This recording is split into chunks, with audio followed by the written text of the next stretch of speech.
everyone. Thanks for joining. I'm going to give everyone a second just to get started here.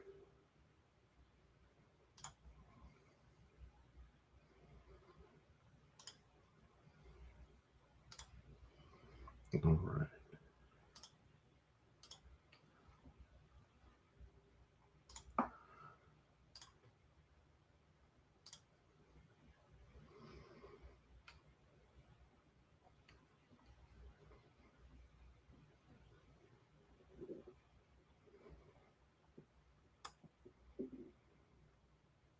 So I'm having a little bit of a technical difficulty with the background. It's giving me some blur around my head and shoulders. Sorry, I know it's a little bit annoying. I can't get it fixed at the moment. Hopefully by next week we'll have something new figured out. But appreciate you being here. So this is going to be a weekly just question and answer that I do about, excuse me, real estate in Tampa Bay, real estate in general. Give a brief introduction about myself. My name's Sean Tennant. I'm a realtor here in Tampa Bay. I live in St. Petersburg.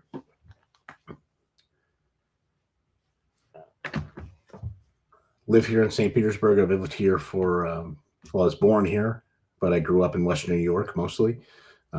Moved here for college in 2000, and I've been here ever since. So love St. Pete. I think it's one of the best places you could possibly live. Oh, thank you for joining. I really love all of Tampa Bay. I think it's great. Love all of Florida, natural Florida especially. But yeah, I've got a lot of experience working with real estate investors, working in the real estate investment world. I spent time in my earlier career in the mortgage business and as a financial advisor. So happy to try and answer any questions that you might have. If you've got questions, throw them into the chat. If you'd like to talk, you're welcome. Just make a little comment in the chat and I'll unmute you. And you're either welcome to come on screen or you can just talk through your mic if you'd like. Any questions that you might have, I'm happy to answer. Otherwise, we're going to spend the next 40 minutes or so. I'll just give you some thoughts on the real estate market here in Tampa Bay. And if it's helpful to you, great. But like I said, any specific questions, throw them out there. So I work primarily with investors and with people looking to sell their homes.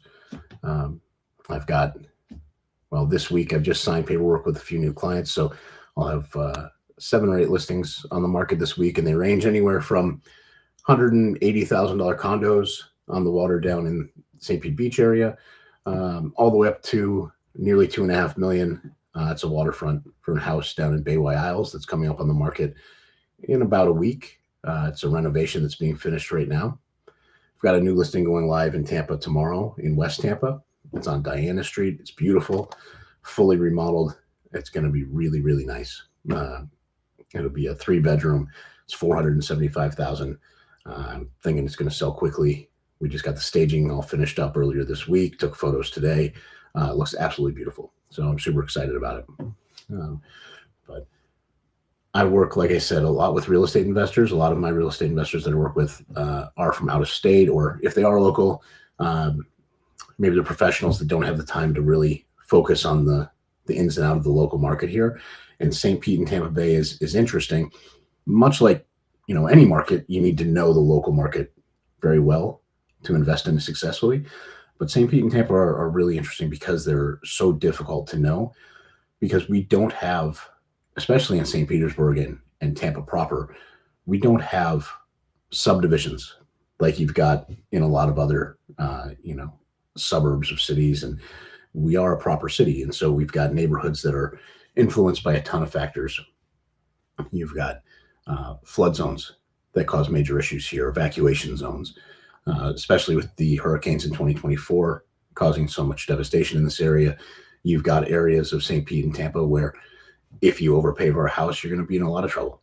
And you have to understand the rules that go along with renovating a home that has had flood damage done to it in a hurricane. The FEMA rules, like the 49% rule here in St. Petersburg, the 50% rule on the beaches. Some areas don't have to bother with it really at all. You've got to understand permitting. You've got to see, when you're looking at homes here in St. Pete and Tampa Bay, one of the big things that people misunderstand is if they look that house up online and it shows up as square footage on the property appraiser's website, that doesn't mean that it's permitted square footage. It's a huge issue. I would love for the city of St. Petersburg to tackle that at some point, try and fix that. But the city's very happy to tax you on finished square footage that you have. But if they were communicate with their building department, or if somehow the building and permitting department find out some of that square footage maybe wasn't permitted, and then you'll find out that you have to go through the re-permitting process, which involves engineering designs and engineering drawings. It can be very expensive.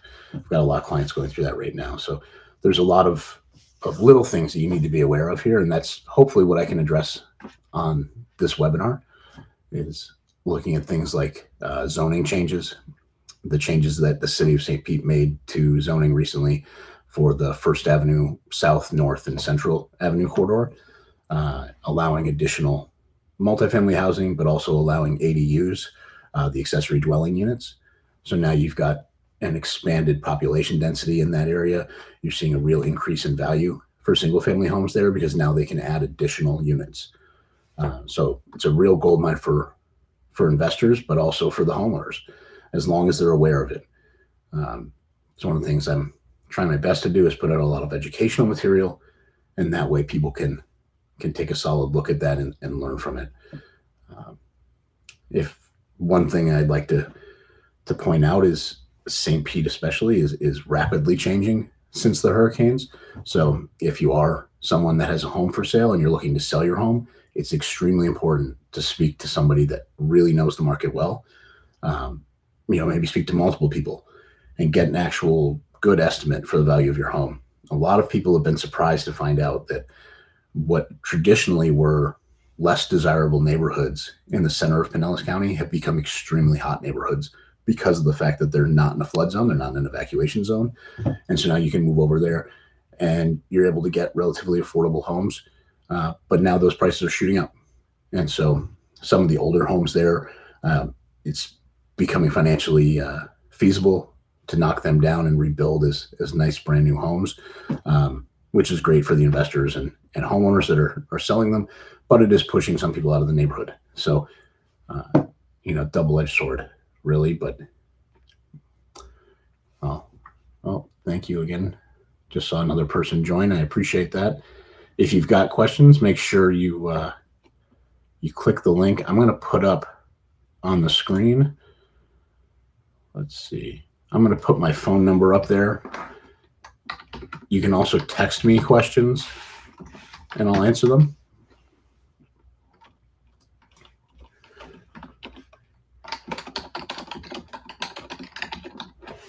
There we go. This is going to be a low-key little webinar and show. So feel free to text me questions throughout. If you see me looking down at my phone, that's why.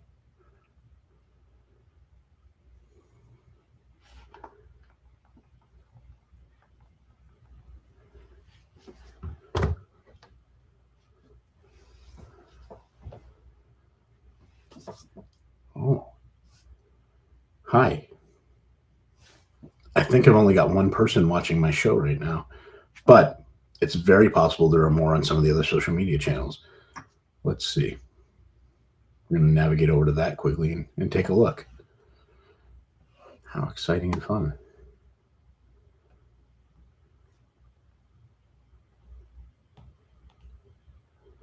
I am live now on Facebook, and usually 2 Facebook channels. I think Instagram, but I don't have that, so I can't look.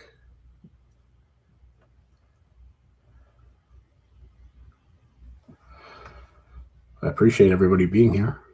Anyone and everyone that's on.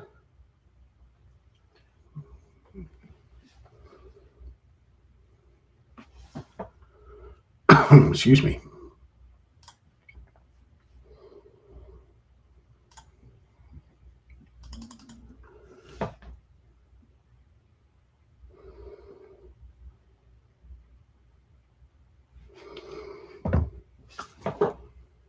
All right. Well, I was just texted a really interesting question. This is exciting. How do you find the right home in this market? Well, that's kind of an exciting kind of exciting thing about trying to buy a home in this market.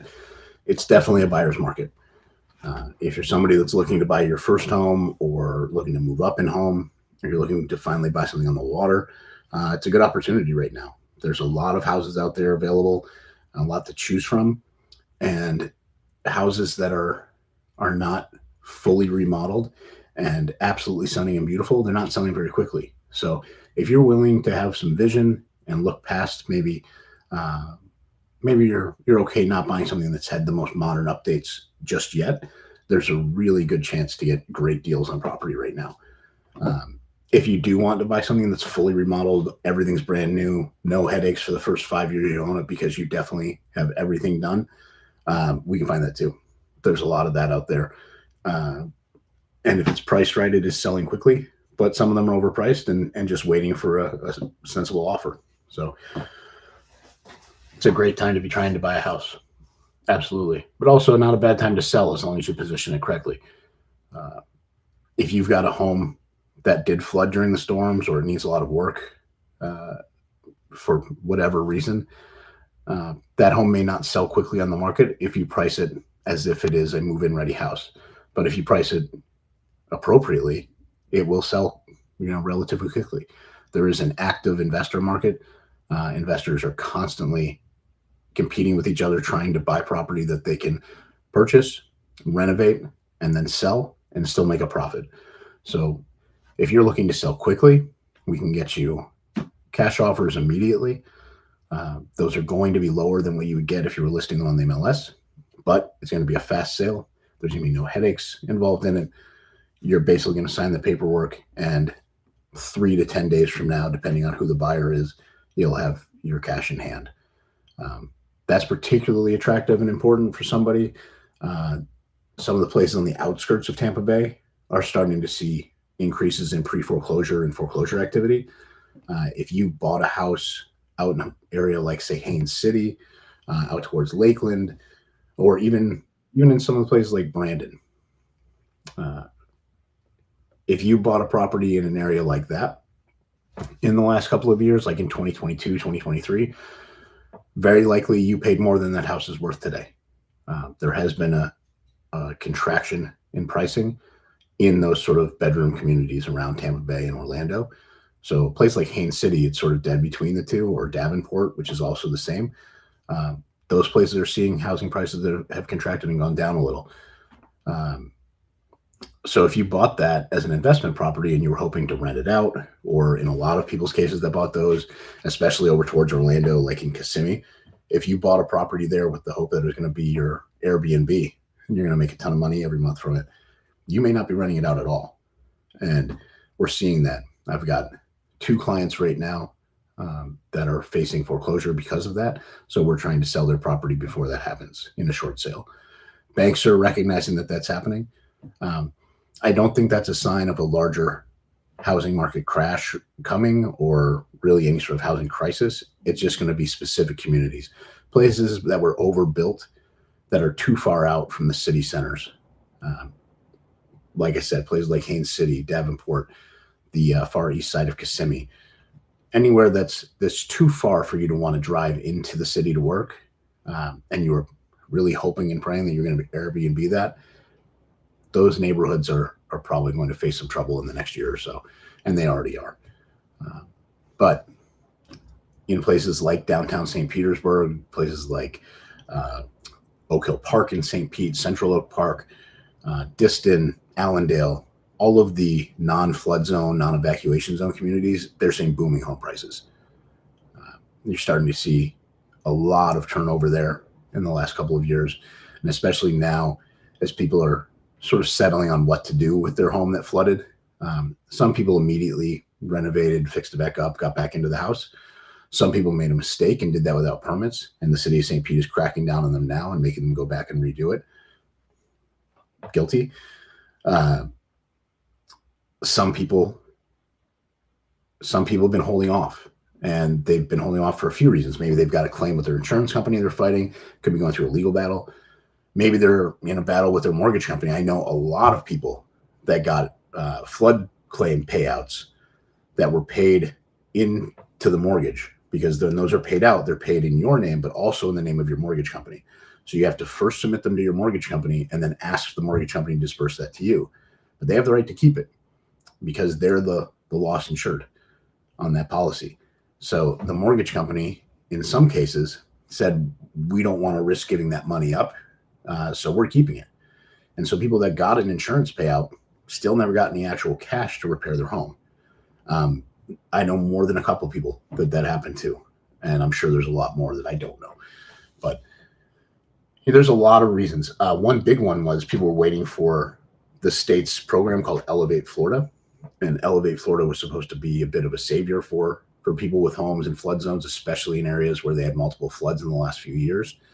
And those people unfortunately found out that Florida funded less than 10% of the need and desire for it. So some people are getting access to it, but it's those that have been really the hardest hit. And in a lot of cases, they put income limitations on it. So a lot of the people that live in neighborhoods in St. Petersburg, like Shore Acres, or in South Tampa, in West Shore area, those homes were devastated. And people have been waiting, hoping for money from the state to help, hoping for FEMA money, hoping for insurance payouts. And maybe they got some, but certainly not enough to rebuild the homes in a lot of cases. And definitely not enough to deal with elevating the home or knocking it down and rebuilding if their home had so much damage that they would violate the FEMA 50 or 49% rule. If you're not aware of what that is, that rule essentially says, well, here in St. Petersburg, we follow the FEMA 49% rule. 50% rule. Here in St. Petersburg, we follow the FEMA 49% rule. In Tampa, they follow the FEMA 50% rule. The reason St. Pete follows the 49 is because it enables a slightly larger discount on flood insurance policies for homeowners in St. Petersburg. It's a stricter set of standards that they're required to go by. So here in St. Pete, if you had a home that was damaged in the storm, and this is the number they go off of. They go by the pre-storm valuation of the structure, not the structure in the land, just the structure. So if you look at a house in a nice neighborhood in St. Petersburg that flooded, maybe it was a historic home, maybe it was a 1950s ranch, but a lot of time the value's in the land and not so much in the actual structure in these older homes especially. And so if you take one of these older homes, you get it damaged, and now you have to look and see what the value of it was the day before the storms hit in 2024. So let's say, for example, you have a home on the water in Venetian Isles, and the day before the storm, your home was worth $1.5 million. The structure may have only been worth $250,000, maybe even less, but the lot itself was worth the vast majority of your property value. And so what's happening is you now have to keep your repairs, all repairs that are necessary to bring that home back to livable, and doing it with permits and meeting codes. To do that without having to bring it to the current standards, which requires elevation, you have to do that by keeping the amount of the repairs under 49% of that pre-storm structure value. So let's say it was a home valued at $200,000. You have to keep the repairs to under $98,000. That's tough to do sometimes when you have a whole home remodel to do, especially if you've made a mistake and you initially got repairs done without permits. The city found out, which they did for almost thousands of homeowners here in St. Petersburg. If you made the mistake of having those repairs done without permits, the city is now going to require you to go back through and do all the work again with permits, or get after the fact permits, which requires engineering work and engineering drawings. And there's no way to actually just get them passed, because most of the time people have closed up drywall, they've put new floors in, so the city can't see the things that they need to see during the inspection process. So you're going to have to do things like remove the drywall so they can get access to the electrical. A lot of people had water that went over the outlets. The city now needs to see that you've replaced those outlets. Well, how can they do that if you've closed everything up? So they're going to make you open that back up, and so you're going to have to pay for the work again a second time. Well, what if the first time when you did all that work, you spent $50,000 or $60,000? Now you maybe only have another $50,000 or $40,000 left to spend before you hit that 49% of the home value. And so when that happens, if you hit that 49% and you aren't finished doing repairs, you're out of luck. All that money you spend is wasted because you have two options at that point. Number one, you can apply to elevate the home, but that's going to cost you a couple $100,000 minimum, probably more, depending on the size of your home. The lowest quote that I've heard anyone talking about recently is $250,000, and your home may not be able to be elevated. That may not be possible. It's also almost a year-long process. So now you've got to find somewhere else to move, right? The other option is tear the home down. There's no option C. There's no begging the city to let you fix the house. The city's going to look at you and say, hey, sorry, you're out of luck. You shouldn't have got the unpermitted work done. Or you should have picked lower cost fixtures. Because if you violate that 49% rule, there's absolutely no coming back from it. There's nothing you can do. So huge thing to watch out for if you're an investor looking to buy in flooded areas like Shore Acres, Snell Isle, Snell Shores, which is where I live, places like that, Old Southeast, Tropical Shores, all throughout St. Pete, Bahama Shores, Gulfport, all the beaches, obviously. If you're looking at buying in a place like that, you need to be really careful. You need to make sure that your realtor knows what they're doing. You need to make sure that you personally do due diligence. You don't want to trust them that, hey, here's this layout of the house on the property appraiser. It shows 2,000 square feet. Well, maybe the realtor doesn't know that the garage was converted and it was done without permits. Well, now you might have to go and pay to get that redone too. So eventually you wind up over that 49 or 50% rule. All the work and money that you spent on that and all the carrying costs, they're lost. You've got to tear the home down. And now you've got a lot that's just worth lot value. Saying that though, lot value is the highest and best use of some of the lots in these areas. I have a listing right now in Shore Acres. It's a huge double lot. It has a small 1,400 square foot house on it. Before the storms, the house was great. Unfortunately, it's an area that continually flooded just from high tides. So I think it flooded 3 or 4 times in the last 5 years. And then the hurricanes, really knocked it out. So the house is still standing. You could renovate, you could rebuild there. But if you do, you've got a home that's worth maybe $500,000. That house is on a double lot, though. It's a big corner lot that can be divided into 2. It was initially 2 lots that were combined to build on. If you divide that, those lots are worth well over $200,000 each. We're asking $439,000 for the property, and we're doing that for a reason, because those homes are worth more than $220,000 each. Those lots.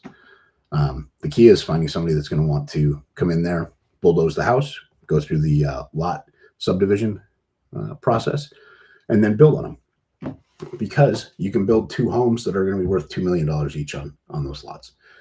And that's what we're seeing in a place like Shore Acres. Massive change in values of homes. It's happening there. It's happening on the beaches. It's happening all over St. Pete. You're seeing small ranch-style homes that were flooded or damaged during the storms. They're being knocked down. The homes being rebuilt on them are 2 to 3 times the size of the homes that were there initially, at least. So there's a lot to see, a lot happening there. It's one of the things that I think is most interesting about what's going on in St. Pete right now. There's some positives and negatives to it. I do think that anybody that owns property in these neighborhoods where that's happening, if you're not one of the people doing it, your current home has a cap on the amount that it can appreciate, most likely, because of the fact that it's going to be a tear down at some point, no matter how nice your home is. If you've got a 50s ranch like I do, there's no way this is going to be here long term. At some point, someone's going to make an offer and buy my property and build a new house. Or I might do it myself. You never know. But let's see. Let's see who else is here watching. I appreciate everybody watching. Anybody that's on that has questions, feel free, put them in the comments. Excuse me.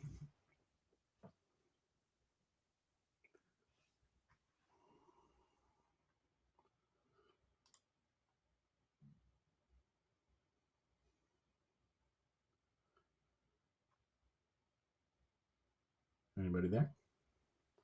Anybody that's watching, feel free to put your comments in here. I can't see all the comments on the social media accounts where it's being shared.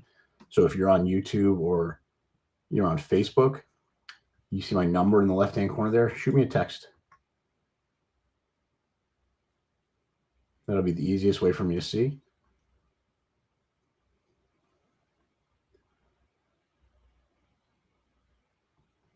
All right. Anybody that's there. So yeah, we can talk all night about St. Pete and Tampa real estate. I would love to. Happy to answer any questions that you might have. Let's see. I can also share my screen here.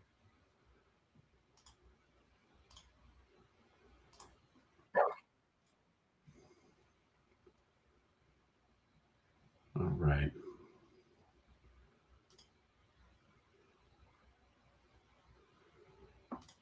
Sorry, folks, just give me a second.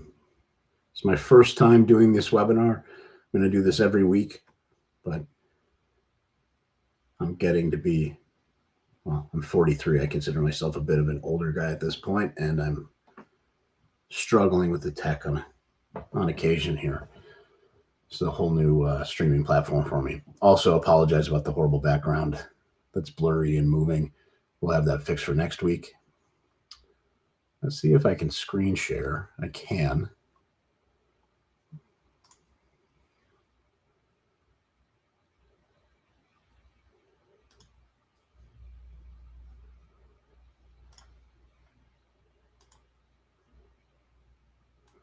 I'm going to do that.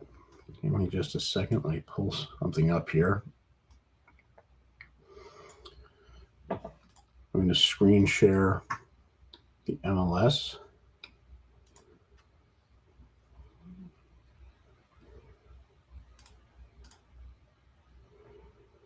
So I'm going to do it on Zillow.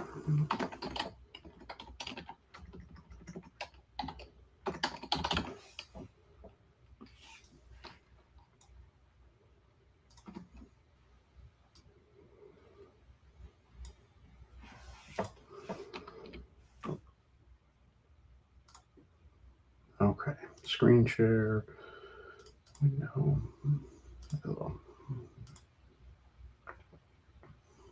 Okay, so I'm going to show you a few properties right now that I'm excited about. Places that I see that are for sale that I think that if you're a real estate investor, you should consider making an offer on. In my opinion, these are places that have a ton of value and are they may be priced at a place where I think they're overpriced in terms of their list price at the moment, but that doesn't mean they're going to sell for that, right? Here's one in particular. So if you see as I zoom in, you've got St. Petersburg here, downtown St. Petersburg, right over here under my cursor. I'm going to zoom into South St. Pete. And first, we're going to just look at Greater Pinellas Point. This whole area down here between basically Lake Maggiore and Tampa Bay. I'm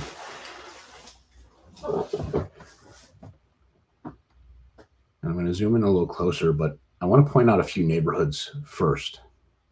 This neighborhood, Lakewood Estates, that my cursor's over. This is where the St. Petersburg Country Club is. This is a beautiful, fantastic neighborhood. It's got a ton of charm. Sort of eclectic buildings and homes there, but a lot of mid-century modern, much larger lots than in most of the rest of St. Petersburg, up to half an acre or more in some cases. It also is bordered on the north side here by Boyd Hill Nature Preserve. So Tons of tree cover in here. And like I said, it's built on the golf course. So a lot of the houses are on fairways or looking over fairways. There's a lot of nice little ponds and areas in here. Tons of tree canopy cover.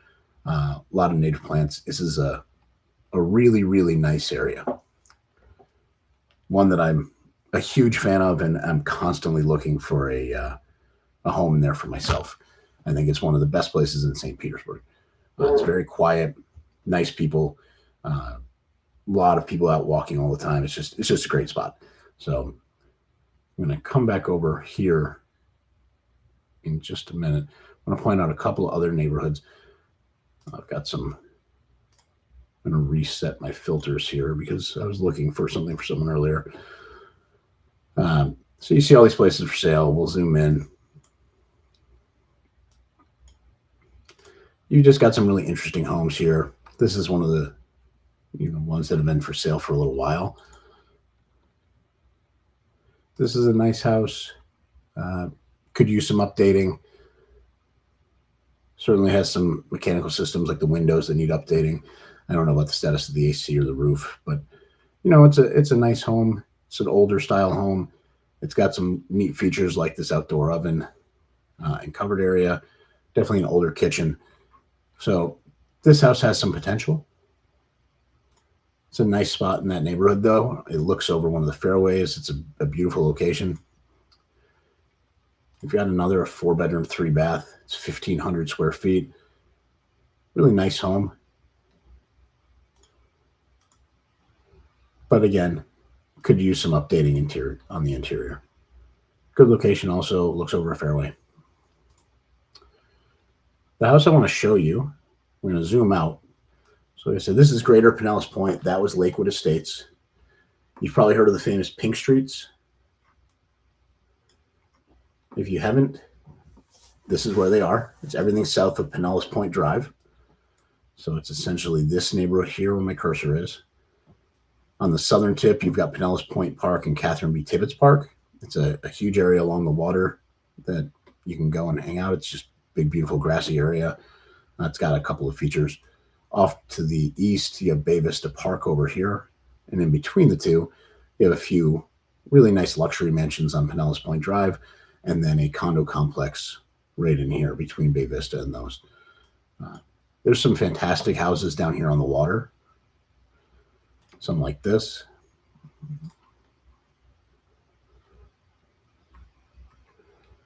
This is a really nice neighborhood. Beautiful properties, fantastic views of the Skyway and out Tampa Bay and the Gulf. So, the Pink Streets has everything from homes down in the 400,000 range, like this one here. It's a smaller 2-bedroom. It's a great location. You can see here in this photo, it's highlighted here. This is the park that I was telling you about before, and that's your view out to the bay. So if you get down to this park in the morning, you've got amazing views. It's also shallow quite a ways out here. So if you like to wade, you can wade out here and fish, and it's a really good spot for that. All right. A couple of interesting places in here, but I'm going to skip over those and move to a place that I think is a really good option right now for somebody. If you're a real estate investor looking to buy a property, this is a house that I would look at very closely. So this is in Bahama Shores, and Bahama Shores is a very popular sort of older neighborhood just south of Little Bayou on Tampa Bay. It's east of 4th Street, as you can see here. Bahama Shores is the main drive that goes through. This is a older assisted living facility on the northeast corner of this peninsula. And because of that, this neighborhood is very quiet. So I believe they own property all the way up to about here. They have a Little Bayou Preserve behind it. And these are nice, more luxury homes. I'm going to switch to satellite view so you can get a little better view. Excuse me. These waterfront houses starting at 1.5. This is just a lot here. There's a house for 1.9 on. It's an acre, 1.5 acres, but that acreage goes out well into the water, includes its submerged lands. But then you have others like this, 4.75 million, 3.25 million. They're big stately homes on nice waterfront lots with deep water docks. So one of the only houses that's not a waterfront home over $1 million in this community available is this one for $400,000. It's a 3-bedroom, 3-bath, 1,883 square feet. Really nice house. And before the hurricanes, this was a beautiful home that would have been worth somewhere closer to the $1 million mark, I would estimate. But Hurricane Helene caused some flooding in the home. And then Hurricane Milton caused this damage that you can see right here. Some roof damage, and the home has not been repaired or remediated. So, excuse me, I believe it was remediated after the Hurricane Helene flooding, but after Milton, it was not. So this is the view from the front yard. That's a lot there. So it's very possible that a home could be built. But just to the right of these trees here, there's a public park that's owned by Bahama Shores. So, excuse me, not a public park. It's a private park. It's owned by the neighborhood association and is only accessible to neighbors. So if you live in this community, you can go to the park here and have waterfront access all the time. You also just around the corner have a boat ramp if you'd like one. It's a great area, great view. You can see extensive damage from the storms. It's a really cool mural. They tried to save some of it. It's most likely that part can be saved, but unless you can fix the bottom and replace it, it's probably going to be painted over by somebody. So because of the damage to the roof, the ceiling was removed.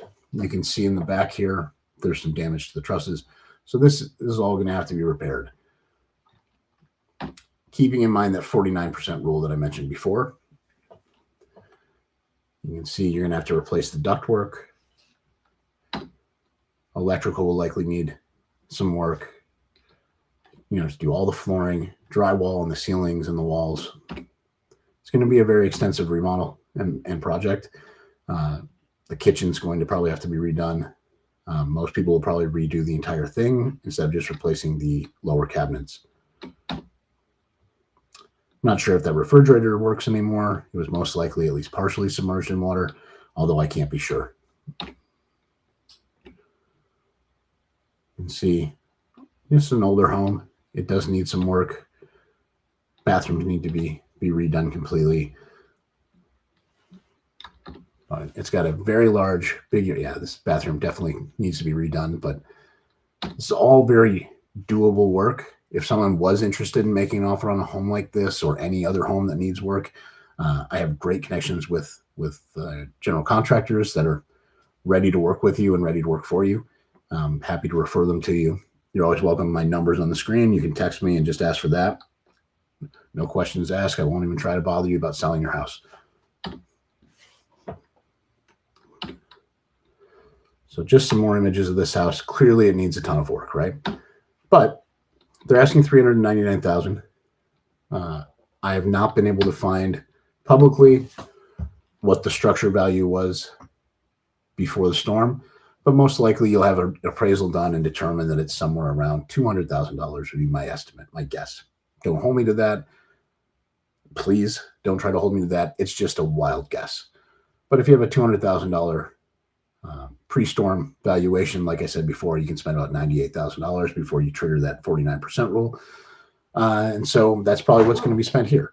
So if you spend $100,000, there's been 2 recent sales just up the block from this. One for $550,000 for a home slightly bigger than this that needed a few updates, but was very nice and very livable.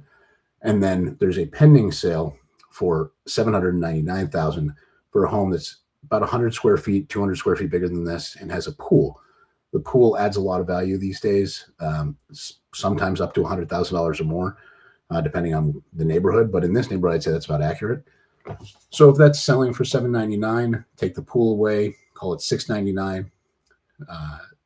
You know, this house has extensive damage, so it's going to have everything redone. With it all redone, I think you're probably looking at a home that you can resell for $600,000. So if you're spending $600,000, you have to factor in all of your costs, closing costs, selling costs, listing commissions, all sorts of things, in addition to your contractor costs, materials costs, your holding costs. you've got to factor all that in. An easy way to do it, if you're not somebody that's familiar with this is the 70% rule that most investors use. Take the ARV, or after repair value, that we've estimated of $600,000, multiply that times 70%.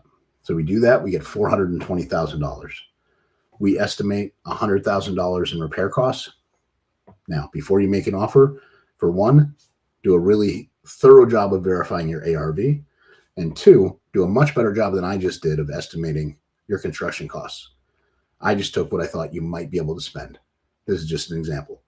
So you're going to want to get contractors in, you want to get inspections done, work with a team of people that really know what they're doing, because the worst thing you can do is buy a home and underestimate how much money you're going to have to put into it. So back to the formula, 70% rule.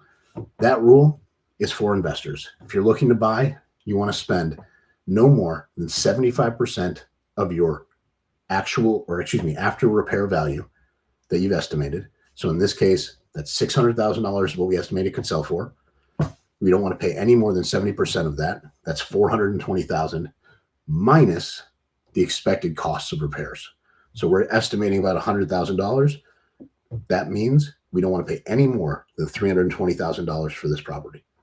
Now, is that number accurate? No, it's just made up in my head. It's a number I threw out just as an example. But they're asking $399,000 for this property. It's been on the market for a little while. It may bring that. I would have to do a lot more research to give you a firm number on what I would offer for it. But if those numbers turned out to be accurate, I would offer no more than $320,000. So, like I said, completely random estimate. And this listing is random too. This is a listing that I think is a great opportunity, simply because I love the neighborhood and I think it's a really nice house that has a lot of potential once it's been remodeled. But don't hold me to the numbers, because they're just estimates that I've made while I'm on the call with you and on the webinar. So if you do want to look into investing in real estate in this area, especially anything that needs to be remodeled, happy to help you with it. I work with a lot of investors that do that. The other part of my business that I do often is selling property. I was preparing one for listing today. We've got it all staged and ready. I'm super excited about it. What I'm going to do next is pull up a video just to give you a little preview of the house. I'll do that here in a second. I do want to show you one other neighborhood in South St. Pete. So let me get rid of some of these red dots on the map by cranking up the minimum price. There we go. They're all gone. So we're going to zoom out so you can see where we are. You have St. Petersburg down in South St. Pete and Greater Pinellas Point. If you're going out to the beach through South St. Pete, you go across the Pinellas Bayway out to St. Pete Beach. But before you get there, you cross over Bayway Isles. Now, Bayway Isles includes these condos here. These mostly are 55 plus condos. This is called Point Brittany. I've got a listing in there. If you're over 55 and you want a really nice one-bedroom condo for an inexpensive amount that has heated pools, waterfront docks, beautiful neighborhood, that's it. But the neighborhood I want to show you is Bayway Isles proper, which is down south here. So if you turn off the Pinellas Bayway onto Leland Street, you go through the guard shack, you get into Bayway Isles. This is one of the nicest, most high-end neighborhoods in all of St. Pete. The homes are a little bit older. The homes, in a lot of cases, could use some remodeling, but some of them have been really beautifully remodeled and in some cases knocked down and rebuilt. So I have a listing coming up in this neighborhood, in this general area. I'm not going to point out which house just yet because it's not ready to go, but it'll be on the market here soon at around $2.25 million. It's a fantastic home. It's totally remodeled, beautiful pool, deep water dock. If that's what you're looking for, I'd love to show it to you. Also, if you'd like to meet and talk about selling your house, let me know. I'll send you an invite to the open house that we're having there. It'll be catered. We'll have craft cocktails. It'll be fantastic. But let me quickly show you a video.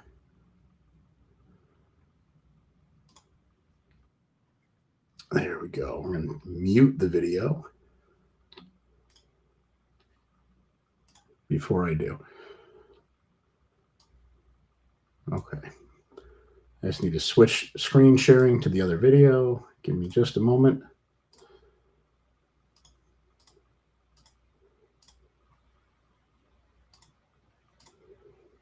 There we go. So this is a new listing I have going live tomorrow. It's on Diana Street in Tampa. It's a 3-bedroom, 1.5 bath, 1,600 square feet. Everything in this house is new. It's beautiful. I hope you like it. It's just my client came in and did a full renovation, did absolutely everything in this house. And then we brought in a staging company, and with some work, we made this place look, in my opinion, great. I hope that everyone likes it. I'd love your comments on it. And if you'd like to take a look, or you know someone that's looking in West Tampa especially, it's in a really great neighborhood, a great area, and the house is very nice. So I'd love to get this sold quickly. It's going on the market tomorrow. So let me know if you're interested.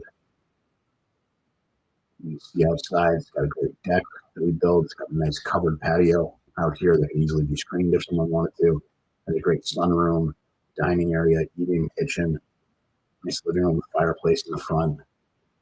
And on the hallway, you've got a really nice half bath here on the right.